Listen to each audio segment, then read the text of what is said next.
Hello everyone. నేను మీ పుష్ప. ఈరోజు మన పుష్ప కిచెన్లో స్పెషల్ చేపల పులుసు.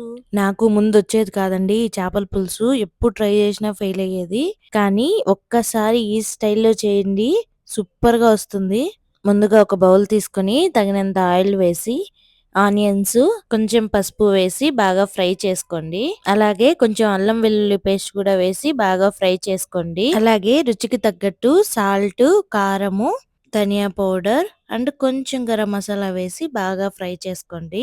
సో ఇది బాగా ఫ్రై అయ్యాక మనం నానబెట్టుకున్న చింతపండు గుజ్జు తీసేసి ఆ వాటర్ని ఇందులో వేసి బాగా కలపాలి.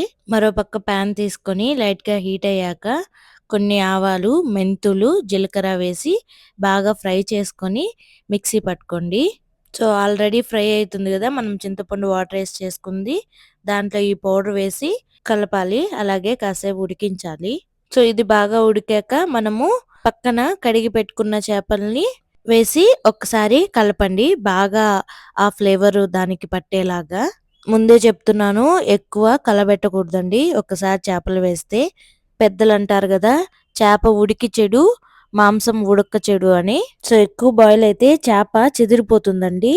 సో ఎక్కువ బాయిల్ చేయకుండా జస్ట్ ఒక 10 మినిట్స్ కుక్ చేసుకుంటే ఎంతో టేస్టీ అండ్ సూపర్ చేపల పులుసు రెడీ. మీరు ట్రై చేసి ఎలా వచ్చిందో కమెంట్ బాక్స్ లో కమెంట్ చేయండి.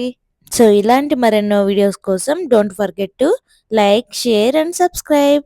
Thank you for watching.